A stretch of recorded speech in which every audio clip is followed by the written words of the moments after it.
शासन पिता भगवान महावीर स्वामी के चरणों में कोटि कोटि वंदन। असीम असीम उपकारी सभी ज्ञानी गुरु भगवंतों के चरणों में कोटि कोटि वंदन। मोक्षगामी सभी आत्माओं को जय जिनेन्द्र।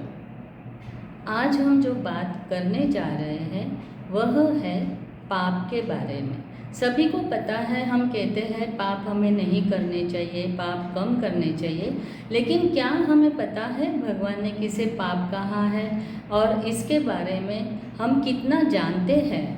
जैसे कहा जाता है कि पाप भोगते समय बहुत ही मधुर और मीठे लगते हैं और वह जब भोगते हैं तब हमें उसके परिणाम के बारे में भी कोई भी चिंता नहीं होती।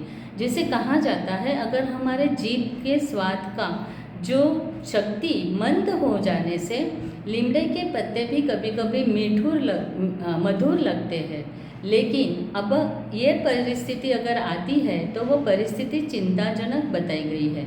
वैसे ही जब हम पाप करते हैं तो हमें भोगते समय तो बहुत ही मधुर मीठे लगते हैं, लेकिन उसके परिणाम तब हमें दिखाई नहीं देते। और जब ऐसे जीव पाप करते ही जाता है तो परिस्थिति चिंताजनक बन जाती है। जो पाप दूसरों को दिखाई देते हैं उसके लिए हम हमेशा सावधान रहते हैं। यानी कहा जाता है कि जो पाप करते समय दूसरे लोग देख सकते हैं उससे शायद हम सावधान रहते हैं, सतर्क रहते हैं, बचते हैं, लेकिन जो पाप करते समय हम वो पाप दूसरों को दिखाई नहीं देते हैं तब हमें बिल्कुल ही उसकी चिंता नहीं होती है। और जब तक उसके परिणाम नहीं मिलते हैं तब उसका जो कहते हैं कि भोग या उसका जो मधुर फल है वह हमें बहुत ही मीठा मीठा लगता है। और इसी कारण जैसे कहा जाता है कि हम हो सकता है किसी का खून न करें, बड़ी बड़ी चोरी न करें और ऐसे इससे बचते हैं क्योंकि वो तो दिखाई देंगे हमारे पाप। और ऐसे पाप कितने सारे पाप हैं जो दिखाई नहीं देते हैं। जैसे कहा जाता है झूठ बोलना है, क्रोध करना है या परिग्रह बढ़ाते जाना है, तो ये सभी के बारे में जैसे कहा जाता है ऐसे पाप दिखाई नहीं देते और हम इसे बहुत बार पाप है ऐसा समझने के लिए भी तैयार नहीं होते हैं। श्रावकों के जो 21 गुण कहे गए हैं उसमें से एक गुण कहा गया है, श्रावक हमेशा पाप भीरु होता है। यानी श्रावक के गुणों में पाप भीरुता कही गई है और दूसरे एक श्रावक के गुणों में श्रावक हमेशा निर्भय होना चाहिए। अब ये दोनों भी बातें जो गुणों के बारे में कही गई है, लेकिन होता क्या है, उल्टा हो रहा है। श्रावक पाप के बारे में बिल्कुल ही निर्भय हो गया है और जैसे कहा जाता है कि जीवन के बारे में इतनी भीरुता यानी भय डर, इस कारण से हम पाप के मार्ग पे आगे चलते जाते हैं। श्रावक हमेशा अभयदान देने वाला होता है, यानी हमारे से किसी भी जीव को भय उत्पन्न न हो, डर उत्पन्न न हो, ऐसे श्रावक का जीवन होना चाहिए। अब परिस्थिति ऐसी आती है कि हमें जो भी पूर्व की पुण्य से पद प्रतिष्ठा सम्मान वैभव ये सब चीज़ें मिलती है, तो वो मिलने के बाद उसे संभाल कर रखने के लिए कहीं हमसे वो खो न जाए, हमसे वो हाथ से निकल न जाए, इसके लिए हम उसे संभालने के लिए भी देखा जाता है बहुत बार पाप के रास्ते पर ही चलना पड़ता है और हमें तब पता ही नहीं चलता क्योंकि वो रास्ते पे चलते चलते उसका जो परिणाम है वह बहुत ही हमें मधुर और मीठा ऐसे उसका परिणाम दिखाई देता है। लेकिन जैसे कहा जाता है कि वो भोग विलास या भौतिक जो अभी सिचुएशन है, भौतिकवाद के ज़माने में हम इतने सारे हमारे आशा आकांक्षा इच्छा लेकर उसके पीछे भाग रहे हैं और उसे सभी को हासिल करने के लिए हमें बहुत बार पाप का आश्रय लेना ही पड़ता है। जैसे कहा जाता है कि ये करने से यानी जो भी हासिल करने के लिए हम पाप करते हैं वो हासिल तो हो ही जाएगा, यानी हमें संपत्ति भी मिल सकती है, प्रतिष्ठा मिल सकती है, पद मिल सकता है, सम्मान मिल सकता है, ये सब मिलेगा। लेकिन उसके लिए जो हम ये मिलने के लिए जो पाप के रास्ते पर चलते हैं तो ये हमारे साथ कोई भी चीज़ साथ में नहीं आने वाली, लेकिन उसके लिए किए गए पाप तो हमारे साथ ही चलने वाले हैं, साथ ही रहने वाले हैं, और उसके अशुभ फल हमें कभी ना कभी तो भुगतने ही हैं। पहले के समय में आर्यावर्त के मानवी पाप भीरू रहते थे और पाप न हो जाए इसलिए वह हमेशा सावधान रहते थे। पाप के संयोग से वह हमेशा दूर रहते थे और कदाचित पाप हो भी गया तो उन्हें उसका निवारण किए बिना चैन नहीं पड़ता था, और वह पाप भीरुता मानवी का सामान्य गुण वहाँ पे था और उसका उसे डंक भी रहता था। आज उल्टा हो गया है। जब हमारे पाप का पता दूसरों को न चले तब तक हम बहुत ही बादशाह जैसे जीवन जीते हैं। हमारे पाप को कोई देख न सके इसका भय हमें ज़रूर है, लेकिन पाप का भय बिल्कुल नहीं है।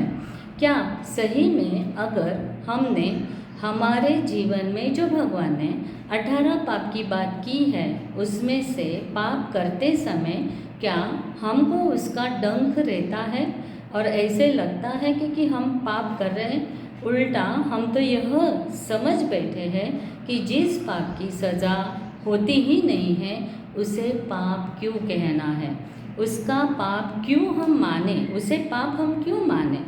मान करते समय, परिग्रह बनाते समय, दोषारोपण करते समय, कलह झगड़े करते समय उसे हम पाप समझते ही नहीं है, और इसीलिए जीवन में सुख और दुख दोनों आते जाते रहते हैं। जब सुख आता है तब हम बहुत ही उसका जो कहते हैं आनंद उठाते रहते हैं, और इसीलिए तब हमें बिल्कुल ही यह चिंता नहीं होती है कि सुख के समय में बहुत बार हमारे से ज़्यादा पाप होते हैं। और अगर देखा जाए, अगर एक उदाहरण, और दुख जब आता है ना तब हमें ऐसे लगता है कि ये दुख मेरे जीवन में क्यों आया, मैंने तो कुछ ऐसा किया ही नहीं है। लेकिन जब हमें पाप के बारे में पता ही नहीं था, जो भी हम करते थे उसके परिणाम के बारे में सोचा नहीं था, तो एक अगर उदाहरण से हम लेते हैं तो इसके बारे में हम ज़्यादा समझ सकते हैं। एक आदमी के जीवन में दुख के ऊपर दुख आता गया और वहाँ पे वह भगवान को कहता है कि हे भगवान, मैं तेरी इतनी रोज़ पूजा करता हूँ, भक्ति करता हूँ, और फिर भी मेरे जीवन में इतना जब दुख आया है तब तू मेरे साथ क्यों नहीं रहता है, मेरे दुख को क्यों कम नहीं करता है। तब भगवान ने जवाब दिया कि हे वत्स, सही में तुझे ऐसा लगता है कि मैं तेरे साथ नहीं हूँ, तो कल से एक काम तुम्हें करना है कि जब भी तू झूठ बोले तब सोचना है मैं तेरे बाजू में ही खड़ा हूँ। जब भी तू कहे या तुझे चोरी करने का मन हो तब तुझे यही सोचना है कि मैं तेरे साथ ही हूँ। जब भी तू किसी पे दोषारोपण करे या किसी के वो कहते हैं ना, किसी का फ़ायदा उठाए, तब भी तुझे यही सोचना है कि मैं तेरे ही साथ हूँ। और बिन ज़रूरी साधनों का परिग्रह जब जब बढ़ाते जाता है, जब भी तू तेरे वैभव का अहंकार करता है, तब भी तुझे यही ध्यान रखना है कि मैं तेरे साथ ही हूँ। तब उसको उसकी भूल की समझ, जो उसने भूल की थी उसको समझ आ गई।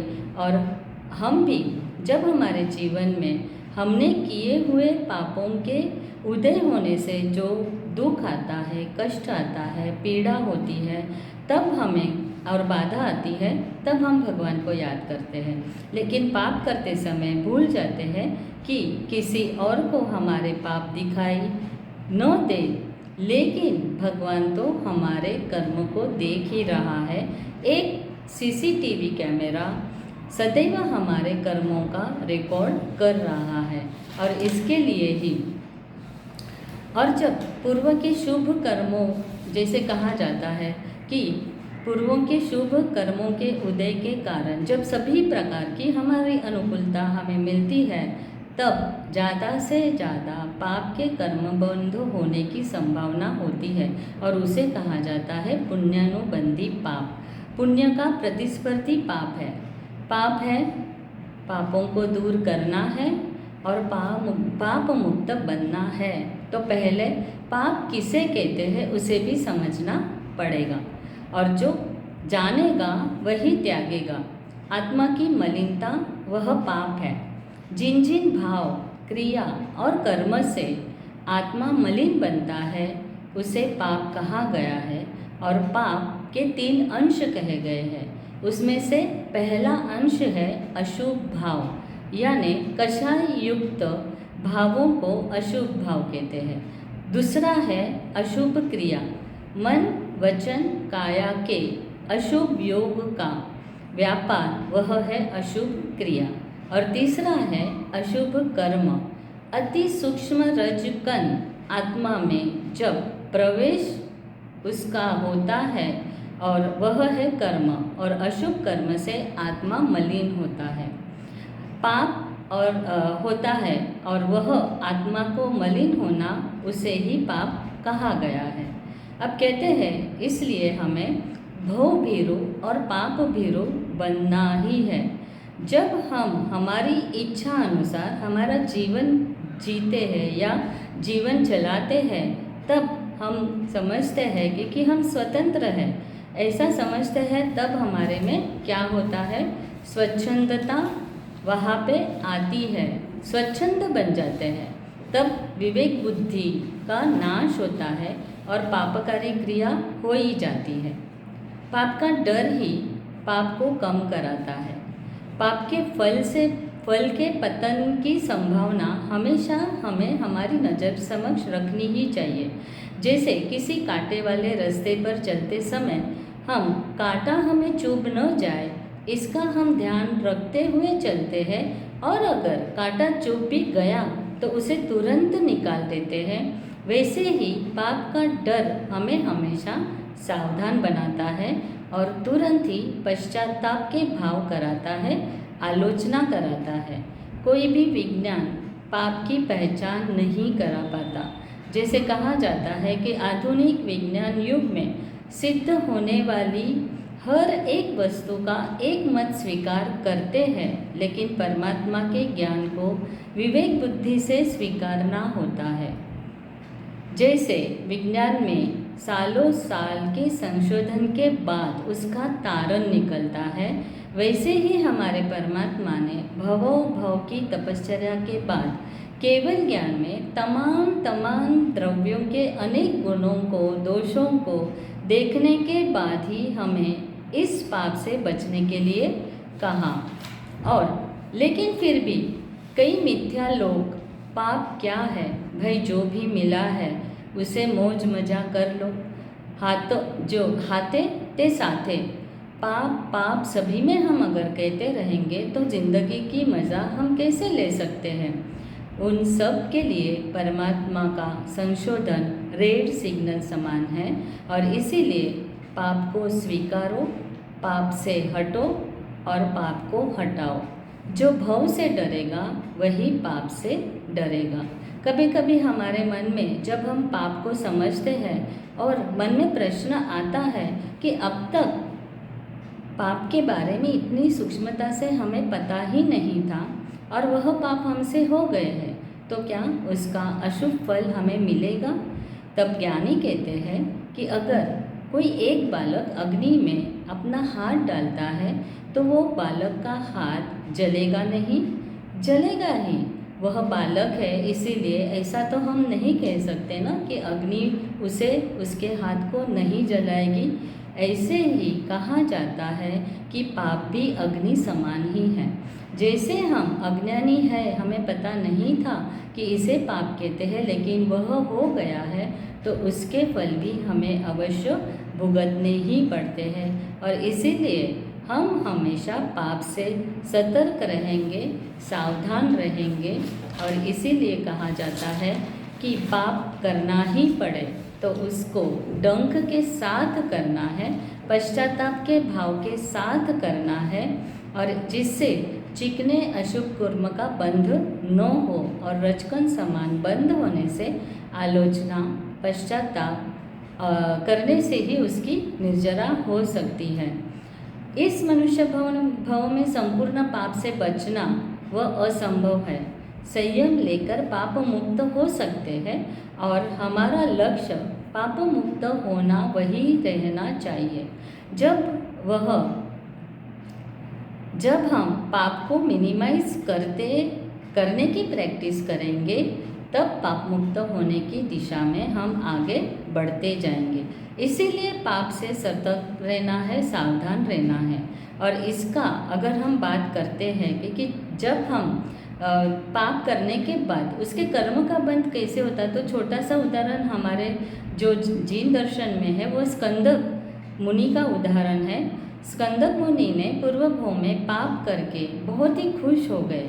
बात तो बहुत छोटी सी थी, एक छोटे से ऐसे कोठिंबे की छाल उन्होंने उतारी और इतनी कुशल पूर्वक छाल मेरे जैसी कोई और नहीं उतार सकता है, इसका उन्होंने अभिमान किया।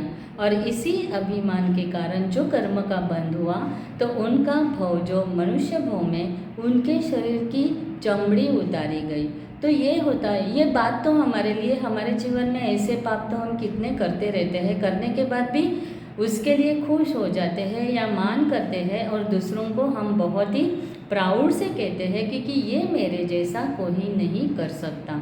तो ऐसे पाप करते समय अब हमें क्या करना है, हो सके उतना सावधान रहना है, सतर्क रहना है, तो ही हम बहुत सारे पापों से बचेंगे और हमारे पाप को मिनिमाइज करते करते क्या करेंगे, हमारी आत्मा की केयर लेनी है, इसीलिए क्योंकि हम अशुभ कर्मों से हो सके उतना बचेंगे।